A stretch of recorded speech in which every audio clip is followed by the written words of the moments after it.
성령 강림주일, 우리가 성령 하나님께 영광을 올려드리는 저와 여러분이 될 수 있기를 간절히 소망합니다. 우리는 이제 통상 삼손 하면은 힘센 사람, 그 정도로 이제 알고 있고, 재밌는 옛날 이야기 듣는 것처럼 우리가 어렸을 때 이제 교회 주일학교 다니던 분들은 이제 그렇게 아마 들었을 것 같아요. 또 들릴라에게 빠져가지고 머리털이 밀리고 힘을 잃었던 그런 아주 비운의 사사였다. 이 정도로 알고 있지 않을까 싶어요. 하지만 그가 이제 들릴라에게 빠져서 머리털이 밀리기 전까지는 그도 이스라엘의 사사로서 성령께서 그를 움직였던 그런 이스라엘의 사사였다. 무려 그는 20년 동안 상당히 오랫동안 했어요. 사사로서 20년 동안 이스라엘의 사사로서 그는 하나님의 역사를 이렇게 감당했습니다. 오늘은 교회력으로 성령 강림 주일입니다. 아까도 말씀을 드렸지만 모든 정통 교단은 다 이 성령 강림 주일을 지키고 있는데, 사도행전 2장에 오순절 성령 강림의 역사, 이것을 우리가 생각하면서 오늘 우리가 성령의 충만함이 정말 얼마나 중요한지를 오늘 말씀을 통해서 깨닫기를 간절히 바랍니다. 그래서 우리가 성령의 충만함을 덧입어서 하나님의 역사를 감당할 뿐만 아니라 이 나라와 민족을 살리고 여러분 가정과 여러분의 자녀와 자녀손들이 살아나는 놀라운 역사를 이루는 하나님의 거룩한 백성들이 다 될 수 있기를 간절히 축원드립니다. 오늘 본문의 배경은요, 13장 2절부터 시작이 됩니다. 소라 땅에 단 지파에 해당하는 사람 중에 이제 마노아라 하는 사람이 있었는데, 그의 아내가 임신을 하지 못해서 출산을 못했다라고 기록하고 있어요. 이 소라라는 것은 오늘날은 이제 사라라고 불리는 지역으로 예루살렘 서쪽으로 약 27km 떨어진 지역에 있는 곳이에요. 이곳은 유다 지파와 단 지파의 이제 경계 지역입니다. 그곳에 이제 마노아라는 사람이 있었어요.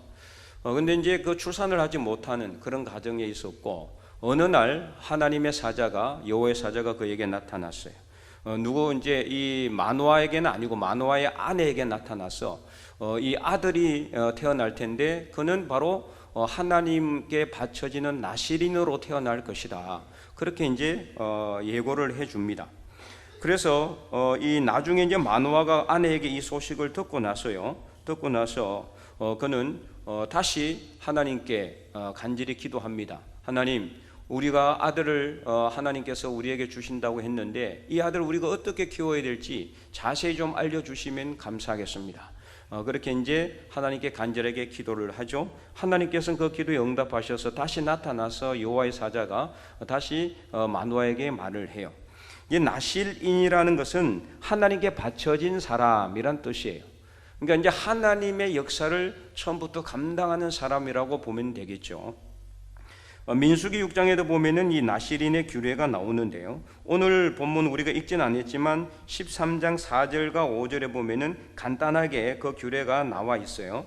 그러므로 너는 상과 포도주와 독주를 마시지 말며 어떤 부정한 것도 먹지 말지니라. 보라, 내가 임신하여 아들을 낳으리니 그의 머리 위에 삭도를 대지 말고 이 아이는 태에서 처음으로 나옴으로부터 하나님께 바쳐진 나실인이 됨이니라. 이게 나실인이 된다는 것은 하나님께 바쳐진다라는 뜻이라는 거죠. 그래서 그가 블레셋 사람의 손에서 이스라엘을 구원하기 시작했다라고 기록하고 있습니다.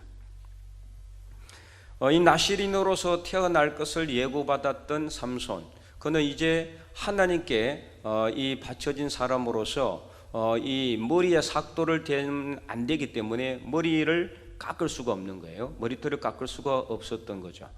그래서 그는 이 하나님으로부터 이 처음부터 어떻게 태어날 것을 하나님께서 예고받은 그런 사람이었다. 태어나서부터, 태어나기 전부터서 그는 하나님께 택함 받았던 그런 사람이라고 볼 수가 있는 거죠.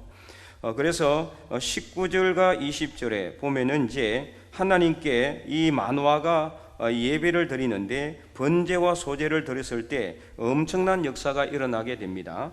19절 20절 보면 이렇게 기록하고 있습니다.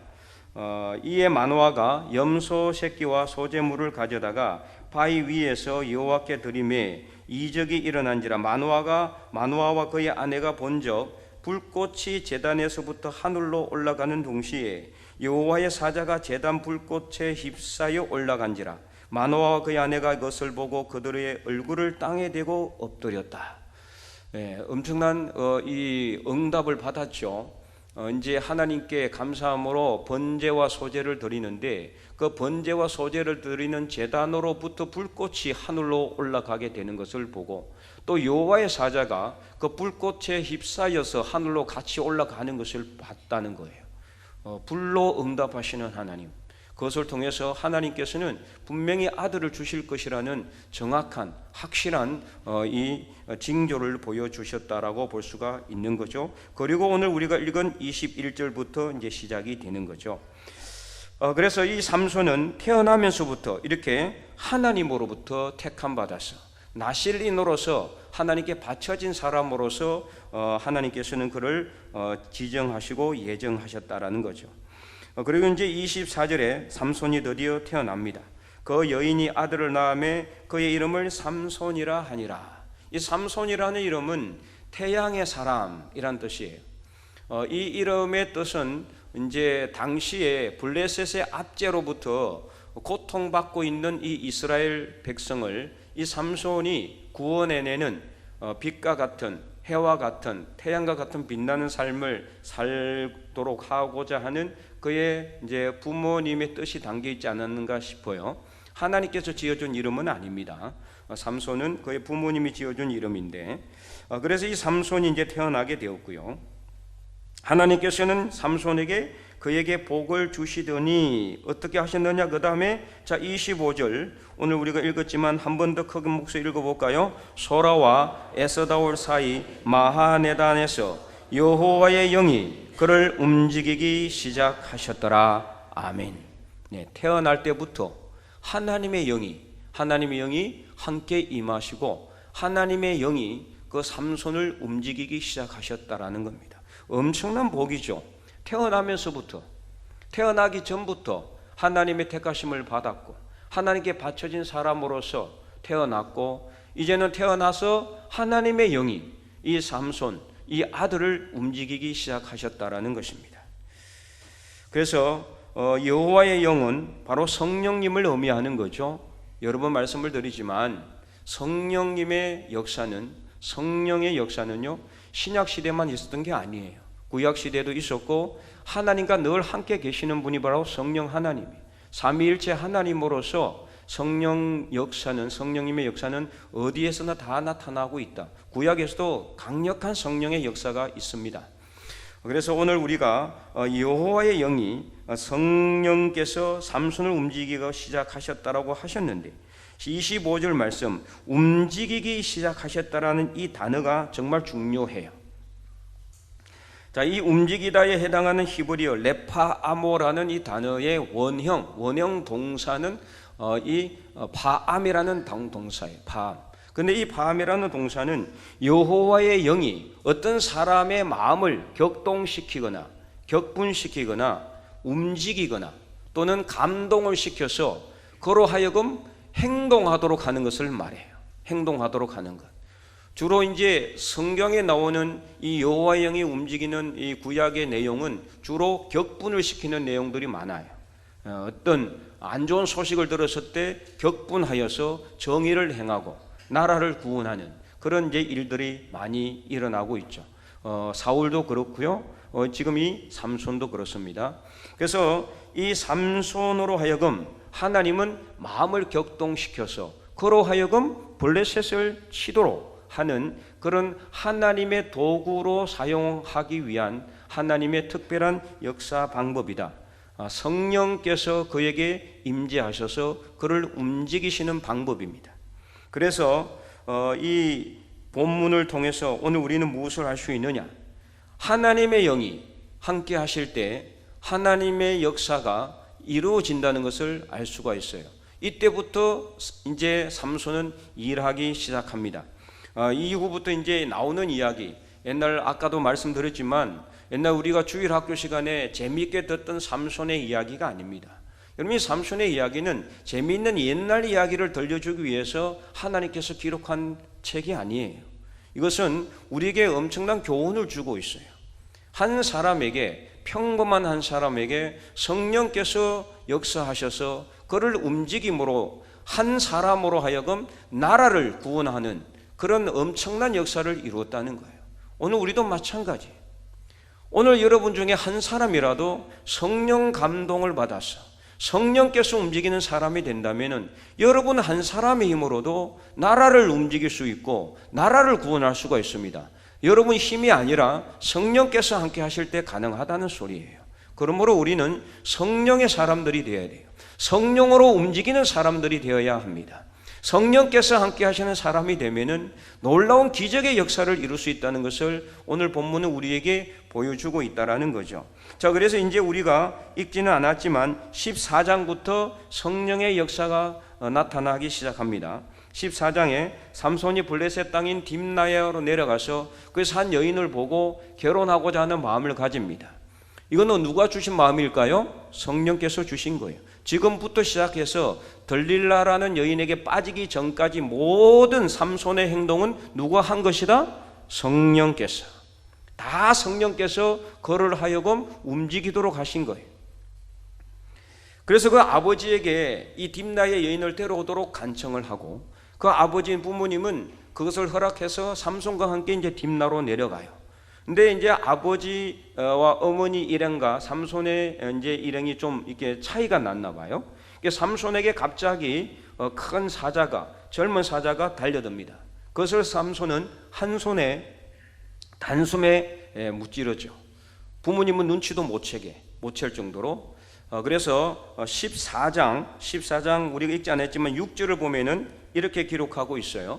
여호와의 영이 삼손에게 강하게 임하니 그가 손에 아무것도 없이, 그 맨손이에요, 맨손. 여러분, 사람이 맨손으로 아무리 힘세다고 해도 맨손으로 사자를 갖다가 제압할 수 있어요? 불가능한 일입니다. 상식적으로는 안 되는 일이죠. 뭐 이렇게 허약한 사자도 아니고 젊은 사자라고 그랬어요. 그래서 그가 손에 아무것도 없이 그 사자를 염소 새끼를 찢는 것 같이 찢었으나, 사람이 어떻게 사자를 갖다가 염소 새끼 찢는 것처럼 찢을 수가 있습니까? 말의 어감이 좀 그렇긴 하지만 이는 그만큼 어마어마한 괴력을 발휘했다는 것을 말해요.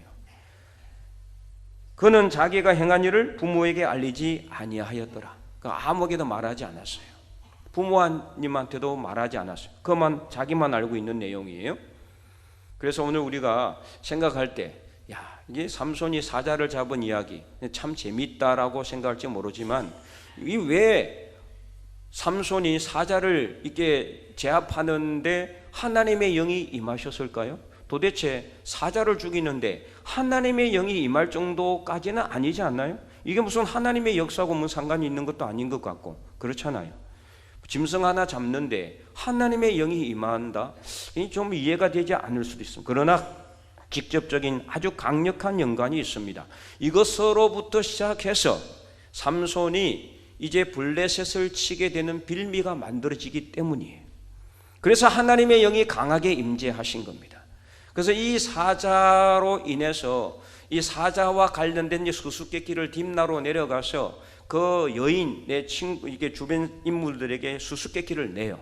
나중에 사자가 죽고 그 사자 죽은 몸에 꿀벌이 들어가서 꿀이 들어있거든요. 그 꿀을 이제 삼손도 먹었거든요. 그래서 그 수수께끼를 내는데 아무도 못 푸는 거죠. 삼손밖에 알 수가 없는 거니까요.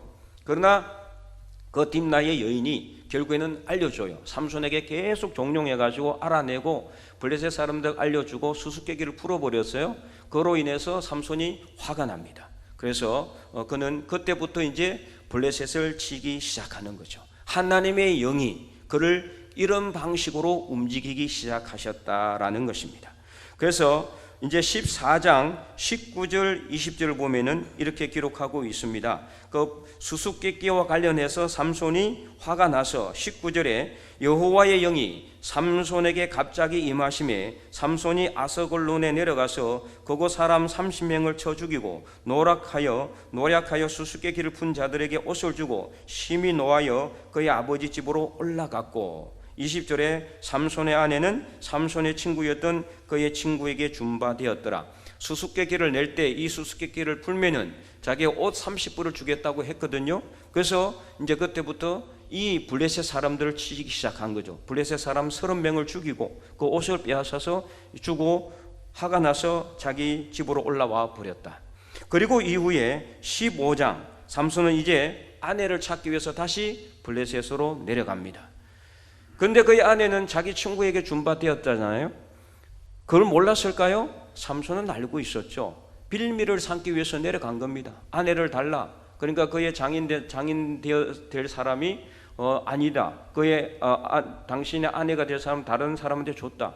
그 여동생이 있으니까 그를 취하라. 삼손이 화가 났어요. 안 된다. 못하겠다. 그래서 이제 삼손은 어떻게 하느냐? 자기 화를 내면서 이 여우 300마리를 잡아요. 여러분, 여우를 300마리를 어떻게 잡겠어요? 사람의 힘으로 가능하겠어요?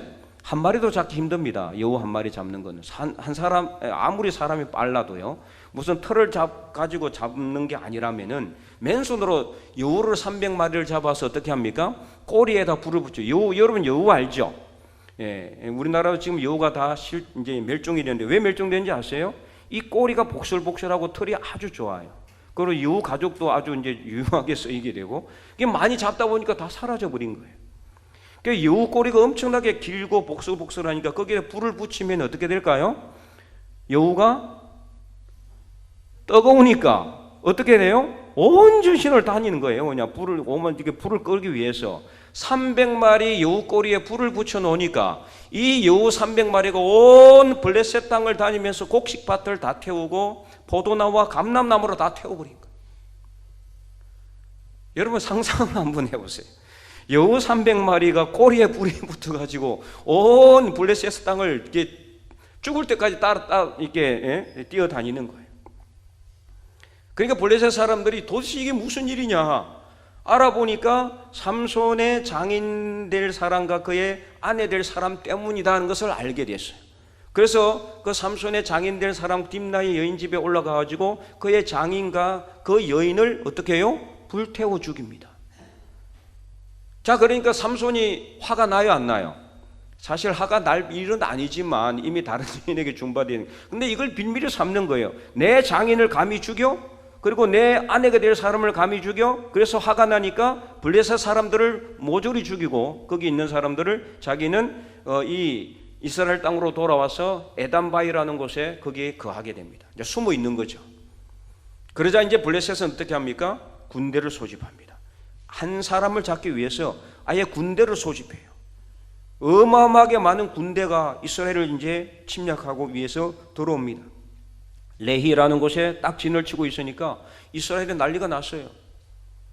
군대도 없는 그 이스라엘이 블레셋이 침략해서 들어왔으니 이제는 다 죽을 상황이어서 도대체 왜 이러느냐? 그러니까 우리는 이 삼손 한 명만 잡아가면 된다. 삼손만 내어달라. 그래서 이스라엘 사람들이 에담바이 곁에 숨어있는 삼손에게 자초지종을 이야기하고 삼손이 그대로 순순히 응합니다. 그래서 삼손은 어떻게 해요? 결박을 딱 해가지고 이게 밧줄로 꽁꽁 묶어가지고 이 레히라는 곳 이곳으로 나갈 때 그때 어떻게 합니까? 하나님의 영이 또 강력하게 임하죠. 자, 그래서 15장 이 사사기 15장 14절과 15절을 보면 이렇게 기록하고 있습니다. 삼손이 레히의 이름에 블레셋 사람들이 그에게로 마주 나가며, 그러니까 뒤에는 이스라엘 사람들이 이제 묶어서 가고 있고 삼손은 앞서 가는 상황이에요. 그때 그에게로 마주 나가며 소리 지를 때 여호와 영이 삼손에게 갑자기 임하심에, 한번 읽어보겠습니다. 14절 삼손이 레히의 이름에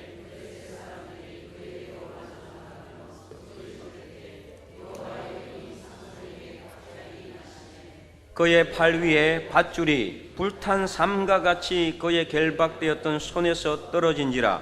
삼손이 나귀의 새 턱뼈를 보고 손을 내밀어 집어들고 그것으로 1000명을 죽이고. 여러분, 나귀 턱뼈로 사람 한 사람 죽이기도 힘들어요. 근데 몇 명 죽였다고요? 1000명. 만약에 삼손의 손에 나귀 턱뼈가 아니라 칼이나 창이 들려 있었다면 어떻게 되었을까요? 아마 1000명이 아니라 10,000명, 20,000명도 죽었을 겁니다. 이거는 우리 인간의 힘으로는 도저히 상상할 수 없는 괴력이에요.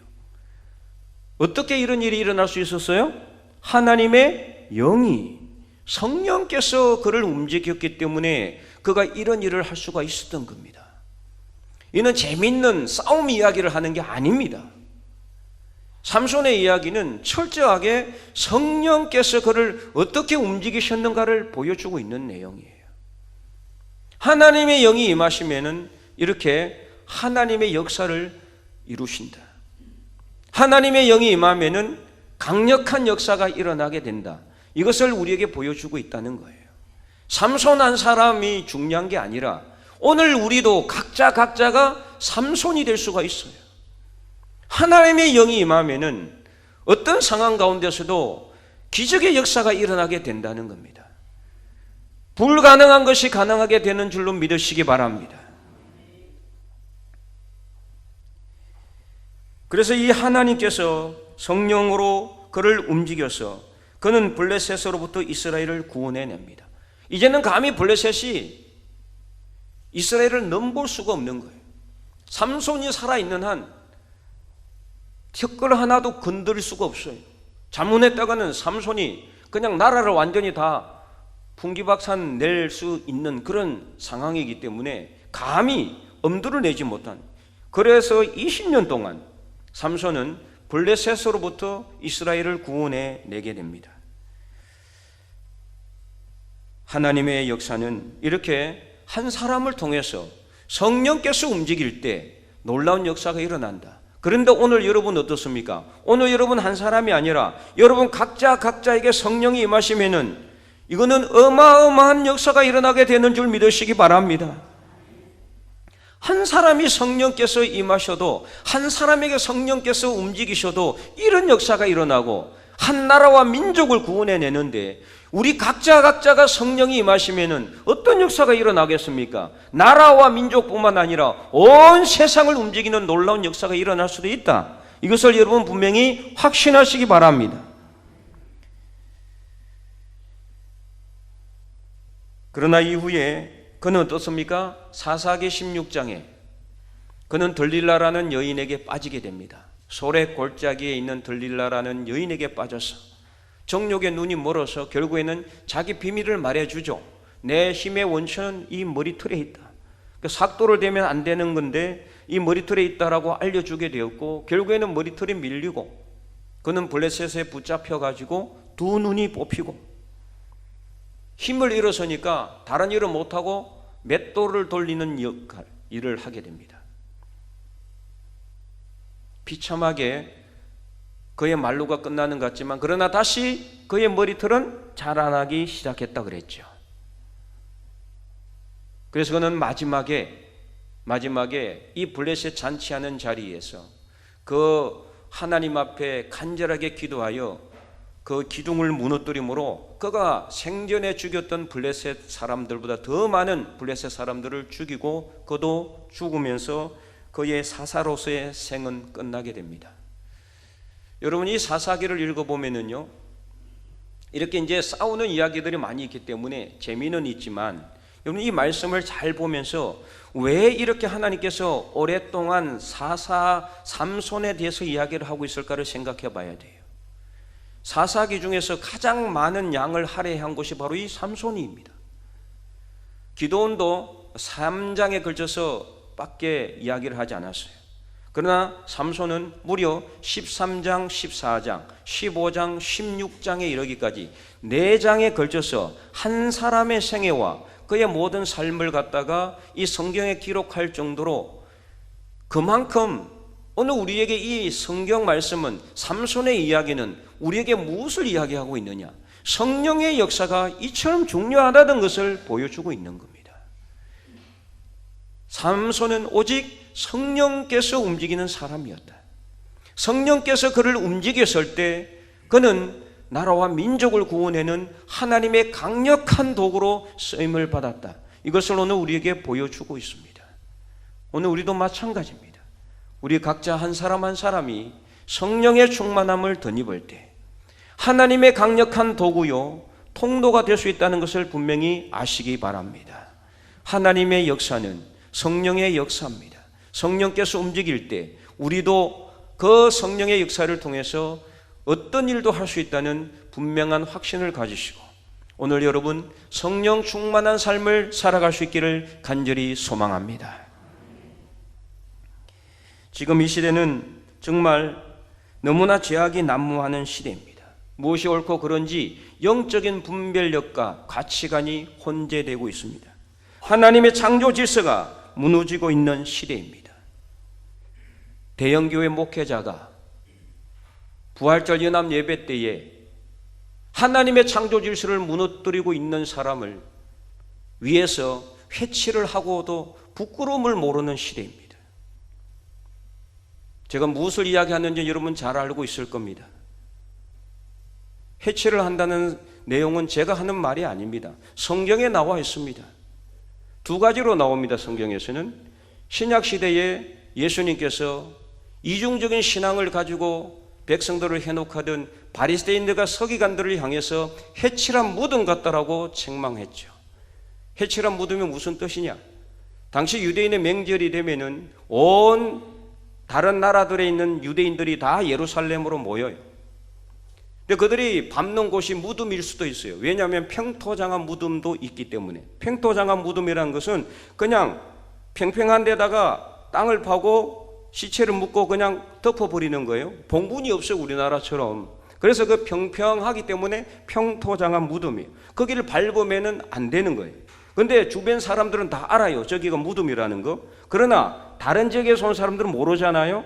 유대인들의 명절에 대해서 6월절이 돼가지고 온 다른 나라 사람들이 다, 유대인들이 다 모여가지고 평토장한 무덤을 밟으면 안 되고, 또 돌로 막아놨기 때문에 무덤은, 다른 무덤 같은 경우는 이 무덤인지 아닌지를 모르잖아요. 만지면 돼요? 안 돼요. 민수기 19장 16절에 보면은 들에서 시체를 만지거나 뼈를 만지거나 무덤을 만지면은 7일 동안 부정하다라고 말했거든요.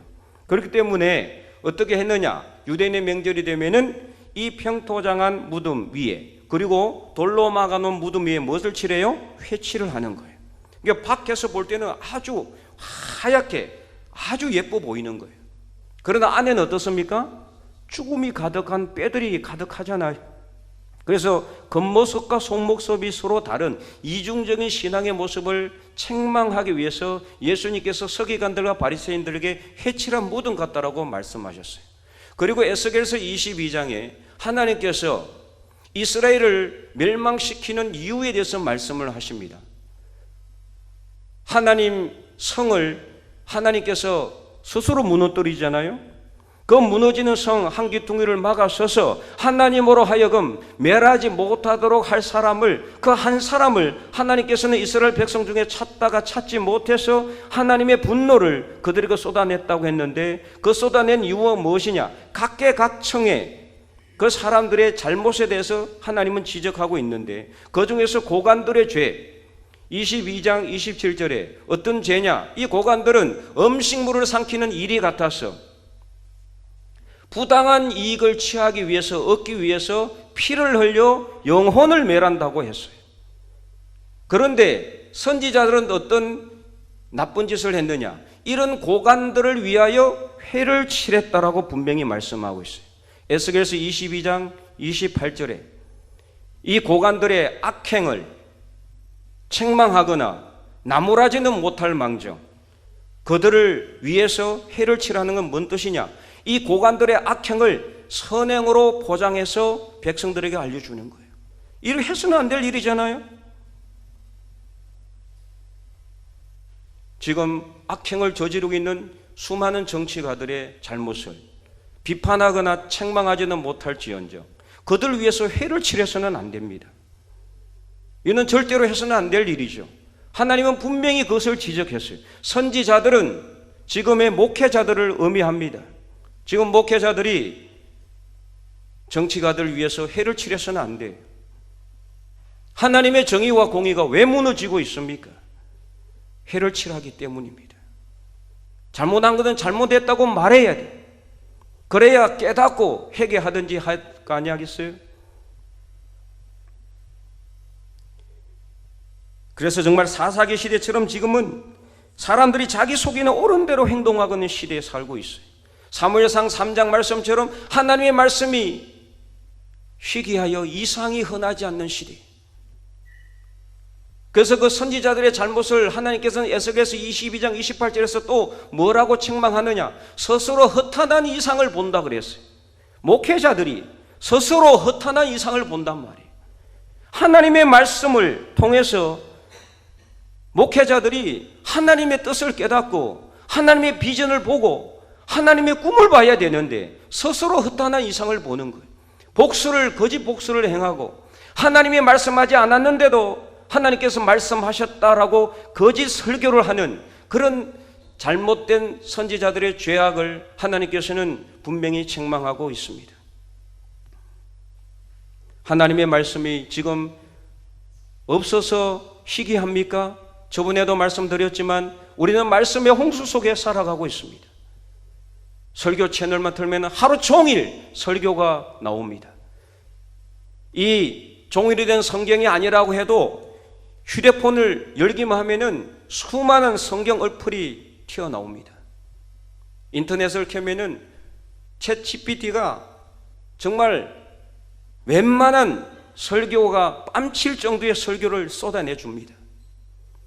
말씀의 홍수 속에 살아가고 있지만 하나님의 말씀을 통해서 진정한 이상을 발견하고 꿈을 꾸고 비전을 발견하는 시대가 지금 너무나 흔하지 않는 그런 시대에 우리는 살아가고 있다. 하나님의 말씀을 통해서 이상을 발견하고 꿈을 꾸고 비전을 발견한다면 왜 이 시대가 이렇게 되었겠어요? 성소수자들을 위해서 법을 만들어 놓고 국회 문턱을 통과하려고 하는 이 악한 짓을 왜 하겠습니까? 국회의원들 중에 예수 믿는 사람이 없었을까요? 그들 중에 40% 이상은 예수 믿는 사람들입니다.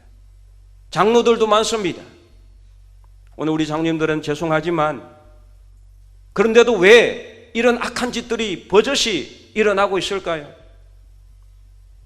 하나님의 말씀이 희귀하여 이상이 흔하지 않기 때문입니다. 하나님의 백성들이 말씀으로 돌아가고 초대교회 같이 돌아가고 하나님께로 돌아가고 기도로 돌아가고 예배로 돌아가야 되는데 부당한 이익을 취하려고 피를 흘리며 영혼을 매라는 고관들 같이 정말 악한 짓을 보고서도 입을 닫고 있기 때문입니다. 그러므로 오늘 우리는 정말 성령으로 움직이는 삶을 살아야 됩니다. 그래서 위선적인 신앙의 삶을 살지 않도록 삼손처럼 세상의 정욕과 욕심에 빠지지 않도록 기도와 말씀으로 예배와 전도로 하나님 앞에 바로 서야 됩니다. 그래서 성령께서 항상 우리를 움직이심으로 오늘 우리 교회를 지켜가고 우리 가정을 지키고 여러분 자녀와 자녀손들을 지켜갈 수 있기를 바랍니다. 여러분 자녀와 자녀손들 위해서 여러분 간절하게 기도하셔야 됩니다. 정말 이 시대는 너무나 죄악이 흔한 시대. 여러분 눈물과 기도로 하나님께 나가지 않으면 안 돼요. 여러분 자녀와 자녀손들을 사탄 마귀에게 빼앗기지 않도록 이 세상의 정욕에 그들이 함몰되지 않도록 여러분 기도하셔야 됩니다. 눈물로 간절하게 기도하셔야 돼요. 다윗은 성령 충만한 사람이었잖아요. 그러나 그도 현실에 안주했을 때 결국에는 안목의 정욕에 이끌려서 그의 충실한 부하 우리아의 아내 바세바를 빼앗아 버렸어요. 동침해서 아들이 나왔습니다. 그러나 하나님께서 치심으로 인해서 죽게 되죠. 나단 선지자가 찾아와서 다윗을 책망합니다. 그때 다윗은 자기 잘못을 깨닫고 그는 하나님께 통해 자복하며 기도했던 내용이 시편 51편이에요. 그가 하나님께 통해 자복하며 기도할 때 가장 염려했던 내용이 무엇인지 아십니까? 저번에도 말씀을 드렸지만 바로 성령께서 자기를 떠나지 아니하도록. 그래서 시편 51편 10절에서 11절은 이렇게 기록하고 있습니다.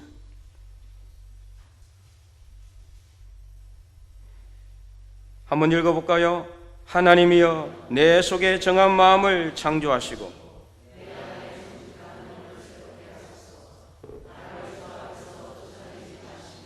주의 성령을 내게서 거두지 마소서. 아멘. 왜 이렇게 기도했을까요? 성령께서 떠나가시면은 아무것도 할 수 없었기 때문입니다.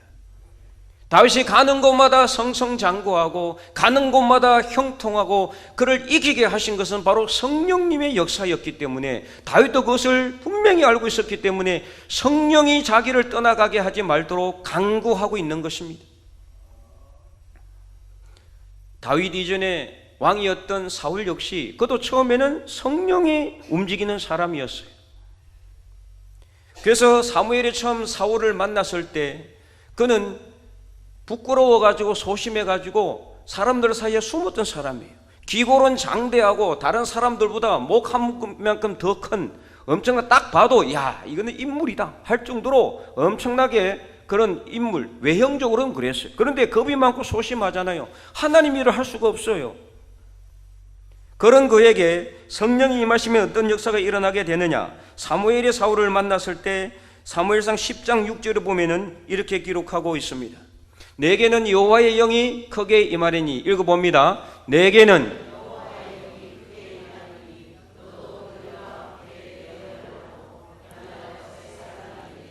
아멘. 하나님의 영이 임하기 전에는 그는 하나님 일을 할 수가 없었어요. 소심하고 부끄럽고 겁이 많은 사람이 무슨 일을 하겠어요?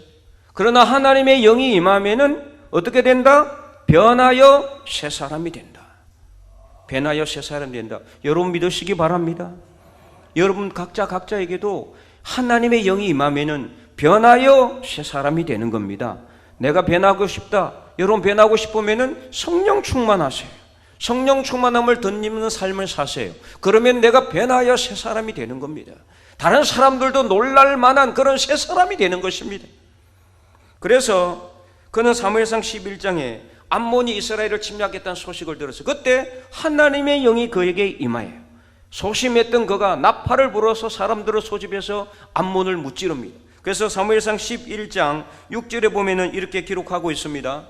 사울이 이 말을 들을 때에, 암몬이 이스라엘 백성들을 침략했다는 말을 들을 때 뭐가 임했다? 하나님의 영에 크게 감동됨에 그의 노가 크게 일어나. 아까 뭐라 그랬어요?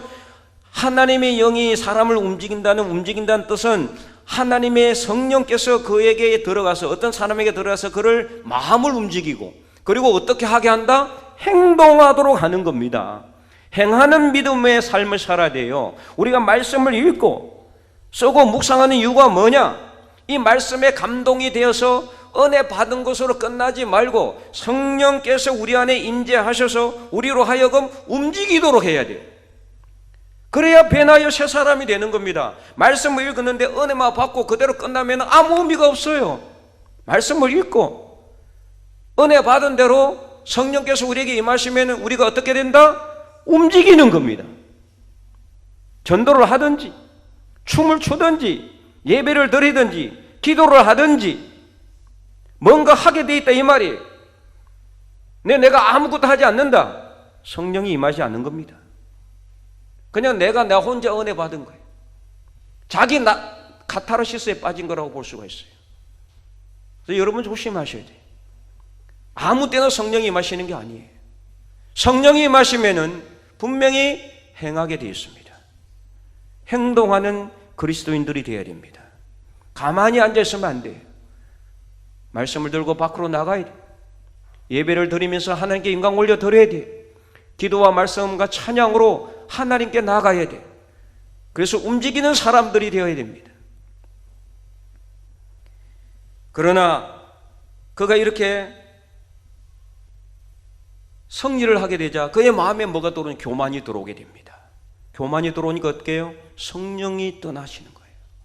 결국에는 성령께서 그를 떠나게 됩니다. 사무엘상 13장에 사무엘이 오지도 않았는데 번제를 드립니다. 엄청난 악을 행한 거죠. 범죄를 행한 겁니다. 15장에는 아말렉을 진멸하는 하나님의 명령에 불순종합니다. 결국에는 성령께서 그를 떠나가게 돼요. 그러나 다윗에게는 어떻게 했느냐? 하나님의 영이 크게 임하여 성령 충만한 사람이 된 반면 사울은 하나님의 영이 떠나니까 뭐가 임했다? 악한 영이 임했어요. 그래서 사무엘상 16장 14절에 보면은 이렇게 기록하고 있습니다. 여호와의 영이 사울에게서 떠나고 여호와께서 부리시는 악령이 그를 번뇌하게 했다. 사랑하는 성도 여러분, 여러분은 어떤 사람이 되기를 원하십니까? 성령께서 움직이는 사람들이 될 수 있기를 간절히 소망합니다. 그래서 다윗처럼 비록 연약하여 실수한다고 할지라도 빨리 깨닫고 회개하여 성령께서 떠나지 않도록 해야 됩니다. 늘 회개하는 삶을 살아야 돼요. 우리 여러분 삶의 방향을 하나님께로 돌려. 이게 바로 회개예요. 그래서 늘 하나님께로 삶의 방향을 돌려서 성령께서 항상 우리 안에 임재하시도록 그렇게 삶을 살아가야 돼요. 그래서 오늘 우리가 이 말씀을 통해서 여러분 각자가 성령께서 임하시는 그런 믿음의 삶을 살아갈 수 있기를 간절히 소망합니다. 그를 위해서 우리가 어떻게 해야 돼요? 여러분 귀에 못이 박히도록 제가 말씀을 드렸지만 한 번 더 복습하는 의미로 첫 번째, 성령의 충만함을 사모하시기 바랍니다. 사모하는 사람에게 성령께서 임하시는 겁니다. 그리고 함께 모이기를 기뻐하시기 바랍니다. 여러분 이 자리에 오늘 함께 모였잖아요. 모여서 예배 드릴 때, 함께 모여서 하나님께 찬양할 때, 이때 성령께서 임하시는 줄 믿으시기 바랍니다. 그리고 어떻게 해야 됩니까? 간절하게 기도하시기 바랍니다. 함께 모여서 간절하게 기도해야 돼요. 여러분 이 자리에, 예배 자리에 일찍 와서 여러분 앉아서 여러분 주변 사람들하고 잡담하거나 인사하지 마세요. 예배 자리에 오면은 조용히 앉아서 오늘 하나님께서 주실 말씀을 미리 찾아보고 찬송가를 찾아보고 그리고 간절하게 기도하셔야 돼요. 하나님, 오늘 예배를 통해 성령께서 내 안에 임재하여 주시옵소서. 성령의 음성을 듣게 하여 주시옵소서. 은혜 받게 하여 주시옵소서. 이 기도해야 돼요. 예배 자리에 오면은 말을 하면 안 돼요. 옆 사람하고. 예배 자리는 하나님께 예배 드리는 시간이에요. 교제하는 시간이 아닙니다. 끝나고 나서 식사하시면서 인사하고 교제하면 돼요. 간절하게 기도하셔야 됩니다. 기도하는 바로 그 기도가 성령이 임하시는 통로가 되는 줄 믿으시기 바랍니다. 그리고 어떻게 됩니까? 부지런히 하나님 말씀을 읽고 쓰고 묵상하시라. 우리가 말씀 성경 일독 운동, 성경 필성 운동 하는 이유가 뭡니까? 성경을 읽기만 하는 게 아니라 읽고 쓰고 묵상함으로 성령께서 임재하시도록 하기 위해서 그렇게 하는 겁니다. 그리고 성경 말씀을 들을 때, 하나님 말씀을 들을 때 성령께서 임재하십니다. 사도행전에 베드로가 고넬료의 집에 초청을 받아갑니다. 고넬료는 이방인이었고 로마 백부장이었습니다. 그러나 그는 하나님을 경외하기는 했지만 예수님이 어떤 분인지를 몰랐어요. 그래서 베드로를 초청해서 설교를 들을 때 베드로가 예수님이 어떻게 이 땅에 오셨고 돌아가셨는지 부활하셨는지를 말씀할 때 이 말씀을 듣는 모든 사람에게 누가 내려왔다? 성령께서 임재하셨다. 그래서 베드로가 그 모두에게 뭘 줬어요? 세례를 주었어요. 오늘 이 예배 자리에 제가 선포하는 말씀은 저의 말씀이 아니라 하나님의 말씀입니다. 하나님 말씀을 선포하는 이 말씀을 여러분 귀를 쫑긋 하고 들어야 돼요. 예배 자리에 와서 졸면 안 됩니다. 다른 짓 하면 안 됩니다. 다른 일을 하면 안 돼요. 옆 사람도 쳐다보지 마세요. 말씀만 보고 말씀만 듣고 말씀을 통해서 성령께서 임재하시도록 그렇게 간구하는 마음으로 이 자리에 앉아 있기 바랍니다. 그래야 할 때 성령께서 임재하시는 거예요. 그리고 마지막으로 어떻게 해야 됩니까? 성령께서 임재하시기 위해서 예수 그리스도를 믿는 믿음 안에서 결코 흔들리지 마시기 바랍니다.